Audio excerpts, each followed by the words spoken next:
स्वागत है आपका पीके बायो कॉन्सेप्ट में। मैं हूं प्रमोद कुमार।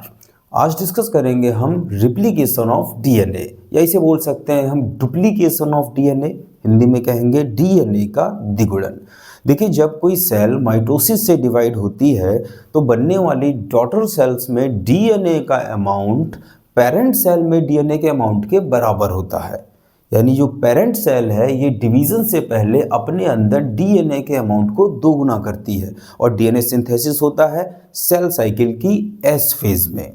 डीएनए मॉलिक्यूल से नए डीएनए मॉलिक्यूल्स के सिंथेसिस की प्रोसेस को कहा जाता है डीएनए रिप्लिकेशन। देखिए, जो डीएनए मॉलिक्यूल होता है ये दो पॉलीन्यूक्लियोटाइड स्ट्रैंड से बना होता है। जो नए डीएनए मॉलिक्यूल बनेंगे उन दोनों में से प्रत्येक डीएनए मॉलिक्यूल में एक स्ट्रैंड पेरेंट डीएनए की होगी, यानी पुरानी वाली होगी, और एक स्ट्रैंड नई होती है। हम कह सकते हैं कि यहाँ पर आधा molecule, half molecule of DNA वो कंजर्व है, संरक्षित है। इसीलिए डीएनए रिप्लिकेशन की इस विधि को, इस मेथड को कहा जाता है सेमी कंजर्वेटिव मेथड या अर्ध संरक्षण विधि। इस semi conservative mode of replication को एक्सप्लेन किया था वॉटसन और क्रिक ने। हम भी यहाँ पर जानेंगे कि कैसे एक डीएनए मॉलिक्यूल से दो नए डीएनए मॉलिक्यूल्स बन जाते हैं। देखिए, डीएनए रिप्लिकेशन के लिए जरूरी होते हैं कुछ एंजाइम्स और कुछ प्रोटीन्स, जिनमें कुछ एंजाइम्स जो हैं, जो मेजर एंजाइम्स हैं, उनको आपको याद रखना है। हेलिकेज पहला एंजाइम यहाँ पर जरूरत पड़ेगा, helicase, topoisomerase, DNA polymerase, ligase और आरएनए प्राइमेज, या इसे बोल सकते हैं हम लोग DNA dependent RNA polymerase. Replication बेहतर तरीके से समझ में आए इसके लिए जो डीएनए जो कॉइल्ड होता है, उस कॉइल्ड डीएनए को हम लोग कर लेते हैं यहाँ पर सीधा। ये दो हो गई पॉलीन्यूक्लियोटाइड स्ट्रैंड, जिसमें एक स्ट्रैंड होगी 3' से 5' डायरेक्शन में, तो दूसरी होगी यहाँ पर 5' से 3' डायरेक्शन में। और दोनों पॉलीन्यूक्लियोटाइड स्ट्रैंड्स जुड़ी रहती हैं आपस में हाइड्रोजन बॉन्ड से। तो यहाँ पर कुछ हाइड्रोजन बॉन्ड्स ड्रॉ कर लेते हैं। डीएनए रेप्लिकेशन के समय ये जो दोनों पॉलीन्यूक्लियोटाइड स्ट्रैंड्स हैं, ध्यान रखें, ये जो साइड में है ये है पॉलीन्यूक्लियोटाइड स्ट्रैंड, और जो बीच में है these are the hydrogen bonds. DNA replication के समय जो पेरेंट डीएनए होता है, इस पेरेंट डीएनए की दोनों पॉलीन्यूक्लियोटाइड स्ट्रैंड्स टेम्पलेट यानी सांचे की तरह काम करती हैं। सांचा ऐसे समझिए इसे जरा, जैसे मान लीजिए एक पेरेंट स्ट्रैंड है, डीएनए स्ट्रैंड है, जिस पर जो बेस है, बेस का ऑर्डर है, मान लीजिए पहले एडेनिन है, फिर थायमीन है, फिर साइटोसिन है, फिर साइटोसिन है, फिर ग्वानिन है, इस तरह से आगे चलता जाएगा। तो इस डीएनए स्ट्रैंड के सहारे जो नई डीएनए स्ट्रैंड बनेगी, जो कि एक पॉलीन्यूक्लियोटाइड होगी, उसमें एडेनिन के ठीक सामने थायमीन आएगा, थायमीन के ठीक सामने एडेनिन आएगा। डीएनए के स्ट्रक्चर में हम लोगों ने डिस्कस किया था कि ग्वानिन हमेशा साइटोसिन से पेयरिंग करता है और थायमीन हमेशा एडेनिन से पेयरिंग करता है, यानी एटी पेयरिंग और जीसी पेयरिंग होती है। और इसी तरह से यहाँ पर जो साइटोसिन है, साइटोसिन के सामने ग्वानिन आ जाएगा, फिर साइटोसिन है, फिर ग्वानिन आ जाएगा, फिर ग्वानिन है तो साइटोसिन आएगा, इस तरह से। यानी जो यहाँ पर पेरेंट स्ट्रैंड है ये एक सांचे की तरह काम कर रही है। यहाँ पर जैसे जैसे न्यूक्लियोटाइड चेंज हो रही हैं, वैसे वैसे जो नई डीएनए स्ट्रैंड बन रही है इस पर भी न्यूक्लियोटाइड का ऑर्डर बदल रहा है। यानी नई स्ट्रैंड पर न्यूक्लियोटाइड का ऑर्डर डिपेंड करेगा कि पेरेंट स्ट्रैंड जो कि एक टेम्पलेट की तरह काम कर रही है उस पर न्यूक्लियोटाइड का ऑर्डर क्या है। क्लियर? तो यहाँ पर सांचे की तरह काम करने के लिए इन दोनों पॉलीन्यूक्लियोटाइड स्ट्रैंड्स को अलग होना पड़ता है, यानी इनके बीच के जो हाइड्रोजन बॉन्ड्स हैं इनको टूटना पड़ता है। इसके लिए एंजाइम होता है हेलिकेज। अब हेलिकेज एंजाइम जो होता है वो ये हाइड्रोजन बॉन्ड्स को तोड़ेगा, लेकिन कहाँ से तोड़े, कोई तो फिक्स पॉइंट होगा। प्रोकैरियोटिक डीएनए में ये एक फिक्स पॉइंट होता है जिसे कहते हैं इनिशिएशन पॉइंट, और जो यूकैरियोटिक डीएनए होता है इसमें एक से ज़्यादा इनिशिएशन पॉइंट्स होते हैं। ये इनिशिएशन पॉइंट वो पॉइंट्स होते हैं जहाँ से रेप्लिकेशन शुरू होता है। इनिशिएशन पॉइंट पर जो एडेनिन और थाइमिन कंटेंट होता है वो ज़्यादा होता है, जबकि ग्वानिन और साइटोसिन कंटेंट कम। यानी वहाँ पर जहाँ पर भी इनिशिएशन पॉइंट होगा पूरे डीएनए मॉलिक्यूल पर, वहाँ पर 80 कंटेंट ज़्यादा होगा। दरअसल एडेनिन और थाइमिन 2 हाइड्रोजन बॉन्ड से आपस में जुड़े रहते हैं, जबकि ग्वानिन और साइटोसिन के बीच में 3 हाइड्रोजन बॉन्ड है। अगर किसी रीजन में मान लेते हैं कि 100 एडेनिन और थाइमिन बेस है और दूसरी जोन जो है जहाँ पर ग्वानिन और साइटोसिन है वहाँ भी ये 100 है, तो अगर हाइड्रोजन बॉन्ड की नंबर की देखें, यहाँ पर उनकी संख्या देखें, तो जहाँ पर 80 है वहाँ पर देखिए सब मिलाकर 200 हाइड्रोजन बॉन्ड होंगे और 100 ही बेस हैं, लेकिन वो कौन से हैं, ग्वानिन और साइटोसिन। तो यहाँ पर हाइड्रोजन बॉन्ड्स का नंबर 300 होगा, 300। यानी दोनों स्ट्रैंड्स को अलग करना आसान वहाँ पर होगा जहाँ पर एडेनिन और थाइमिन ज़्यादा होगा, क्योंकि यहाँ पर दोनों पॉलीन्यूक्लियोटाइड स्ट्रैंड्स के बीच में हाइड्रोजन बॉन्ड्स कम होंगे। किसकी तुलना में, जहाँ पर ग्वानिन और साइटोसिन ज़्यादा है। तो ध्यान रखेंगे जो इनिशिएशन पॉइंट्स होते हैं, यानी जहाँ से डीएनए रेप्लिकेशन शुरू होता है या जहाँ से हाइड्रोजन बॉन्ड्स टूटना शुरू होते हैं, वहाँ पर एडेनिन और थाइमिन कंटेंट ज़्यादा होता है, वहाँ एडेनिन और थाइमिन बेसेस ज़्यादा होते हैं ग्वानिन और साइटोसिन की तुलना में।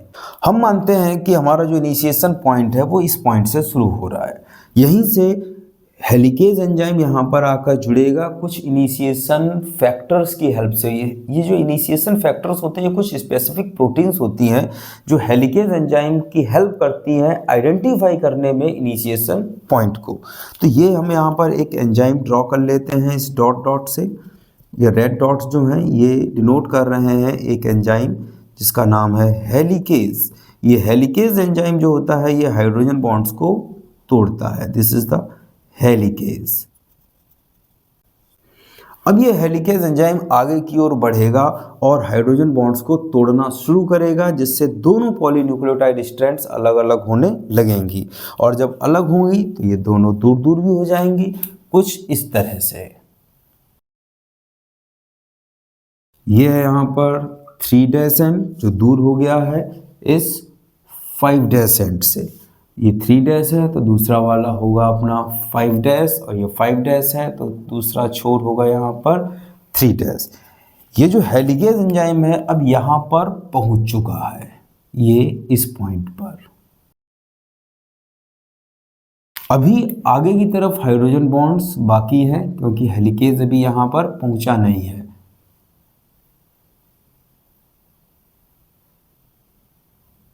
ये है हेलिकेज।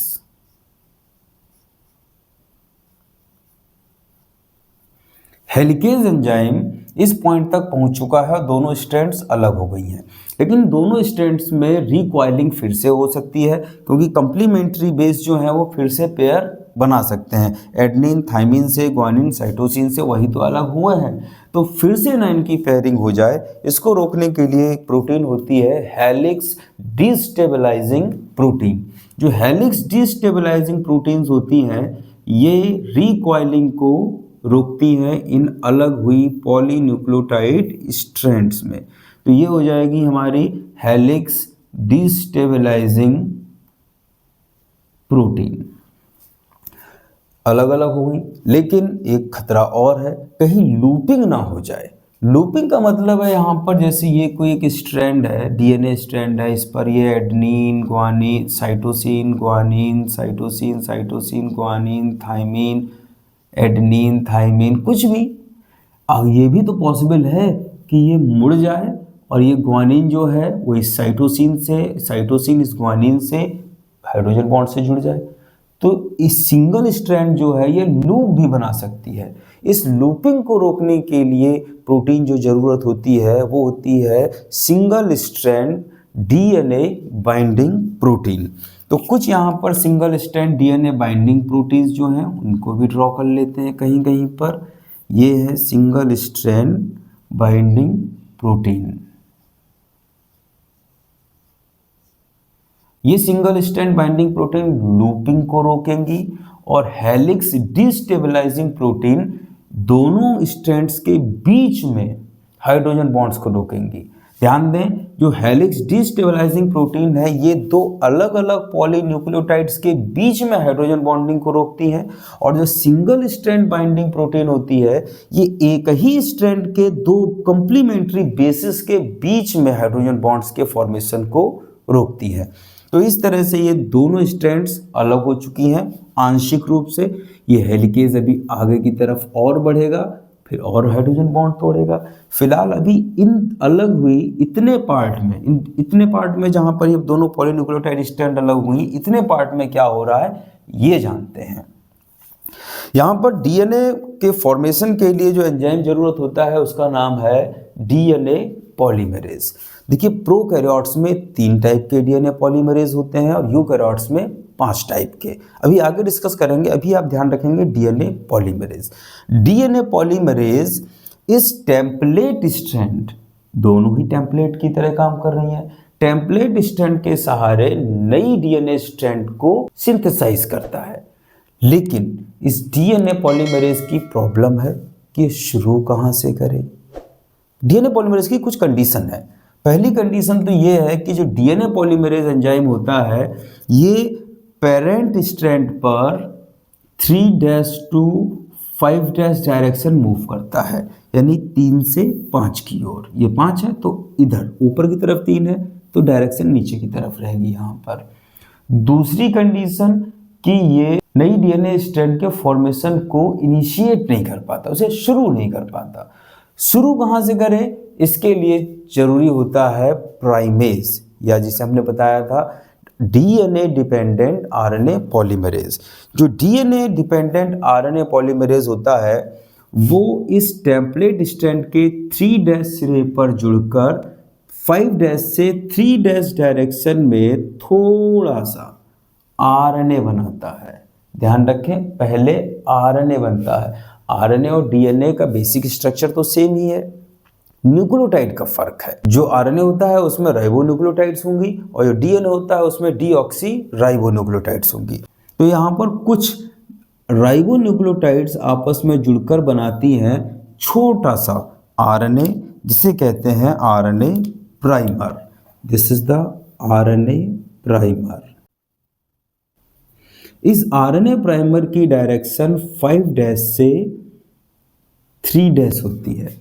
ये लाइन ध्यान रखनी है आपको कि नई स्ट्रैंड का फॉर्मेशन हमेशा 5' से 3' डायरेक्शन में होता है, लेकिन एंजाइम मूव करेगा इस पेरेंट स्ट्रैंड पर 3' से 5' डायरेक्शन में।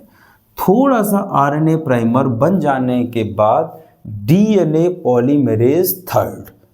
प्रोकैरियोट्स में 3 डीएनए पॉलीमरेज होते हैं, DNA polymerase first, DNA polymerase second और डीएनए पॉलीमरेज थर्ड।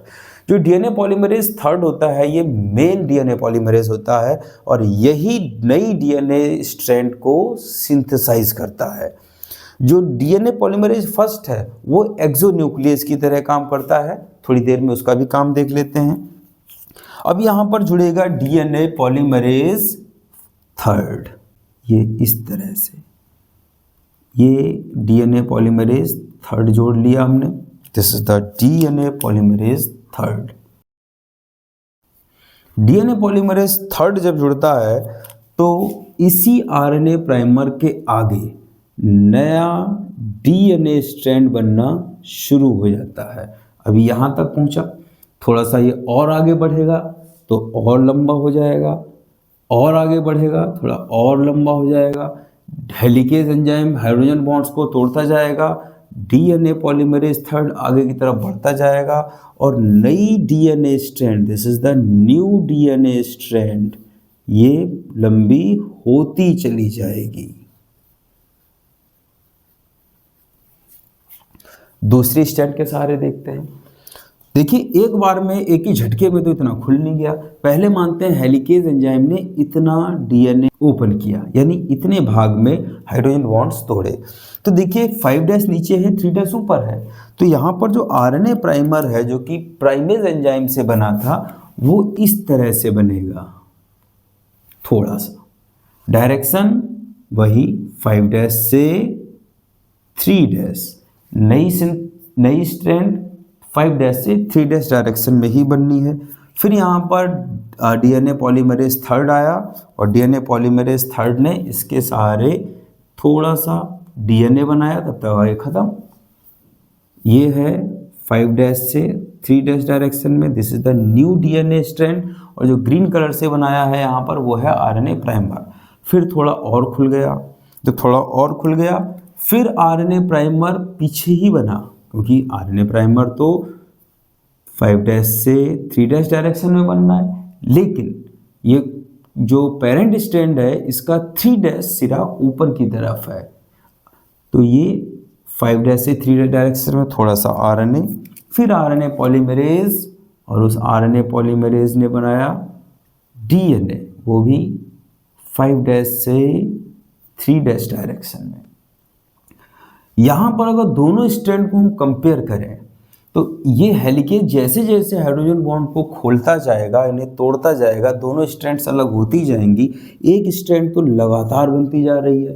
ध्यान रखें, नई स्ट्रैंड 5' से 3' डायरेक्शन में और एंजाइम मूव करेगा 3' से 5' डायरेक्शन में, तो लगातार बनती चली जाएगी एक स्ट्रैंड। जबकि दूसरी स्ट्रैंड टुकड़े में, पहले इतना खुला आरएनए प्राइमर, फिर डीएनए स्ट्रैंड, फिर थोड़ा खुल गया, फिर आरएनए प्राइमर, फिर थोड़ा सा डीएनए स्ट्रैंड। तो यहाँ पर जो डीएनए स्ट्रैंड बनती है वो छोटे छोटे पीसेस में बनती है। इन पीसेस को कहा जाता है ओकाजाकी पीसेस। ये तो डायग्राम हमारे समझने के लिए है, एग्जाम में अगर कभी ड्रॉ करना पड़े तो उसके लिए हम एक नेक्स्ट डायग्राम ड्रॉ करते हैं जिसमें थोड़ा सा इसे और खोल लेंगे। नेक्स्ट डायग्राम देखते हैं जिसमें हेलिकेज को थोड़ा सा ऊपर और पहुंचा लेते हैं।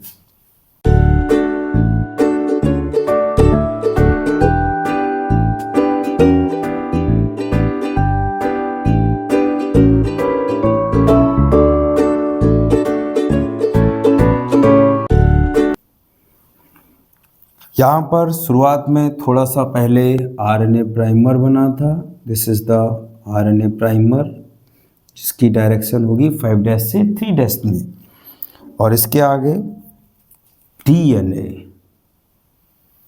बनता चला जा रहा है, बनता चला जा रहा है, क्योंकि जो डीएनए पॉलीमरेज है, इस डीएनए पॉलीमरेज की जो एक्टिविटी है वो पेरेंट स्ट्रैंड पर तो ये 3' से 5' डायरेक्शन में मूव करेगा और नई स्ट्रैंड को फॉर्म करेगा 5' से 3'।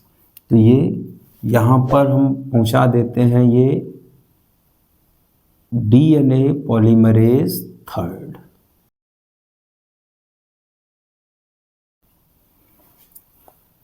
दूसरी स्ट्रैंड है, दूसरी स्ट्रैंड के सहारे छोटे छोटे फ्रेगमेंट्स में बना है ये डीएनए, क्योंकि पहले थोड़ा सा आरएनए प्राइमर, डायरेक्शन वही 5' से 3', और उससे आगे डीएनए 5' से 3' डायरेक्शन में। फिर थोड़ा सा और खुला, जब और खुला तो थोड़ा सा आरएनए प्राइमर फिर बना, फिर आरएनए प्राइमर के आगे डीएनए बना, डायरेक्शन वही रहेगी 5' से 3' डायरेक्शन। तब तक थोड़ा और खुल गया, जब और खुल गया थोड़ा सा और आरएनए प्राइमर, और फिर उससे आगे डीएनए, डायरेक्शन वही 5' से 3'। तो यहाँ पर जो छोटे छोटे फ्रेगमेंट्स बन गए हैं, इन फ्रेगमेंट्स को कहा जाता है ओकाजाकी फ्रेगमेंट्स। Okazaki fragments. जो डीएनए पॉलीमरेज फर्स्ट होता है वो एक्सोन्यूक्लियस की तरह काम करता है और वो रिमूव करता है इन आरएनए प्राइमर्स को। ये है आरएनए प्राइमर, और आरएनए प्राइमर को हटाकर यहाँ पर जोड़ देता है डीएनए की न्यूक्लियोटाइड्स को, यानी ये राइबो न्यूक्लियोटाइड्स को हटाएगा और उसकी जगह पर जोड़ेगा डीऑक्सी राइबो न्यूक्लियोटाइड्स को। ये काम किसका है? DNA polymerase first. DNA polymerase first को कॉर्नबर्ग एंजाइम भी कहते हैं, क्योंकि इसको डिस्कवर किया था कॉर्नबर्ग ने। बचता है डीएनए पॉलीमरेज सेकेंड। जो डीएनए पॉलीमरेज सेकेंड होता है ये लीस्ट एक्टिव एंजाइम है, बहुत ही कम काम करता है। लेकिन ये पूरा जब डीएनए से डीएनए बन जाता है तो उसकी चेकिंग जरूर करता है। साथ ही साथ जो डीएनए पॉलीमरेज सेकेंड है, ये DNA polymerase second, DNA polymerase first और थर्ड दोनों की तरह काम कर सकता है, लेकिन तब करता है जब डीएनए पॉलीमरेज फर्स्ट या डीएनए पॉलीमरेज थर्ड की कमी हो। फिर जब ये DNA polymerase first in RNA primers को हटा देगा, ये भी है देखिए आरएनए प्राइमर, या खाली इसे प्राइमर भी अगर हम बोल दें तो कोई दिक्कत नहीं, तब भी ये जो डीएनए फ्रेगमेंट्स हैं ये तो अलग अलग रहेंगे। इनको जोड़ने का काम करता है एक और एंजाइम होता है डीएनए लिगेज। डीएनए लिगेज इन ओकाजाकी फ्रेगमेंट्स को आपस में जोड़ देता है और बन जाती है नई डीएनए स्ट्रैंड। ध्यान ये रखना है यहाँ पर कि एक स्ट्रैंड कंटिन्यू बन रही है, कहीं कोई गैप नहीं आ रहा, और दूसरी स्ट्रैंड डिसकंटिन्यू बन रही है। तो ये लीड कर रही है और वो लैग कर रही है, पिछड़ रही है। तो जो पॉलीन्यूक्लियोटाइड स्ट्रैंड का 3' सिरा खुला हुआ होता है, उस पॉलीन्यूक्लियोटाइड स्ट्रैंड यानी जो कि टेम्पलेट की तरह काम कर रही है, this is the template strand.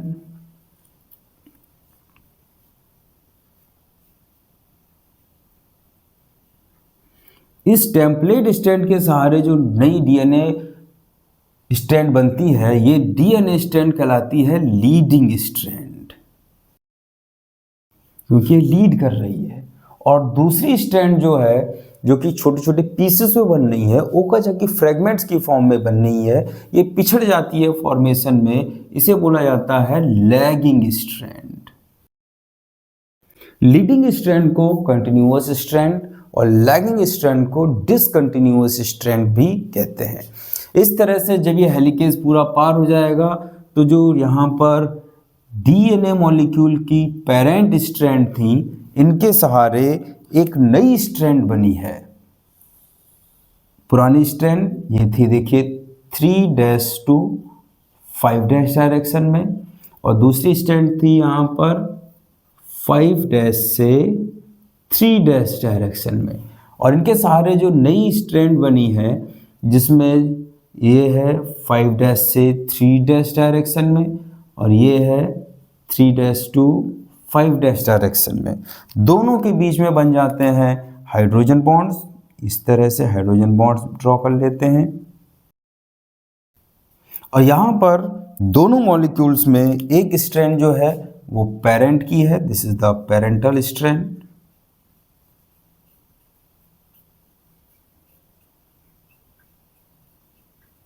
और दूसरी जो स्ट्रैंड है ये नई स्ट्रैंड है, this is the new strand.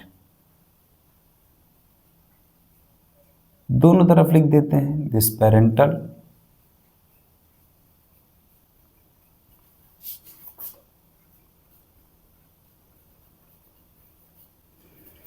तो यहां पर हाफ मॉलिक्यूल, ये डीएनए का एक मॉलिक्यूल है, इसमें हाफ मॉलिक्यूल यानी एक स्ट्रैंड पुरानी है, एक स्ट्रैंड नई है, यानी आधा मॉलिक्यूल कंजर्व रहता है। इसी को बोलते हैं semi conservative mode of replication. अब जान लेते हैं जो यूकैरियोट्स होते हैं। यूकैरियोट्स में 5 टाइप के डीएनए पॉलीमरेज होते हैं, अल्फा, बीटा, गामा, डेल्टा और एप्सिलॉन। इसमें जो अल्फा डीएनए पॉलीमरेज होता है, ये डीएनए पॉलीमरेज फर्स्ट की तरह काम करता है, यानी वही एक्सोन्यूक्लियस की तरह आकर आरएनए प्राइमर को हटाने का काम करता है। जो बीटा डीएनए पॉलीमरेज होता है, ये डीएनए रिपेयरिंग से रिलेटेड होता है। और गामा डीएनए पॉलीमरेज ये साइटोप्लाज्मिक डीएनए के रिप्लिकेशन से संबंधित होता है। साइटोप्लाज्मिक डीएनए यानी जो माइटोकॉन्ड्रियम और प्लांट सेल में जो क्लोरोप्लास्ट के मैट्रिक्स में होता है डीएनए, वो हो जाता है साइटोप्लाज्मिक डीएनए। साइटोप्लाज्मिक डीएनए के रिप्लिकेशन से रिलेटेड होता है यहाँ पर गामा डीएनए पॉलीमरेज। फिर आता है यहाँ पर delta DNA polymerase. Delta DNA polymerase second की तरह होता है, लीस्ट रिएक्टिव, जरूरत पड़ने पर काम करता है। और जो लास्ट है यहाँ पर एप्सिलॉन डीएनए पॉलीमरेज, ये डीएनए पॉलीमरेज थर्ड की तरह होता है, यानी यूकैरियोट्स में epsilon DNA polymerase main DNA polymerase होता है जो डीएनए पॉलीमराइजेशन करता है। क्लियर? तो इस तरह से सिंगल डीएनए मॉलिक्यूल से बन जाते हैं यहाँ पर 2 नए डीएनए मॉलिक्यूल्स, और प्रत्येक नए डीएनए मॉलिक्यूल में एक स्ट्रैंड पेरेंट की होती है और दूसरी नहीं होती है, यानी आधा मॉलिक्यूल कंजर्व रहता है।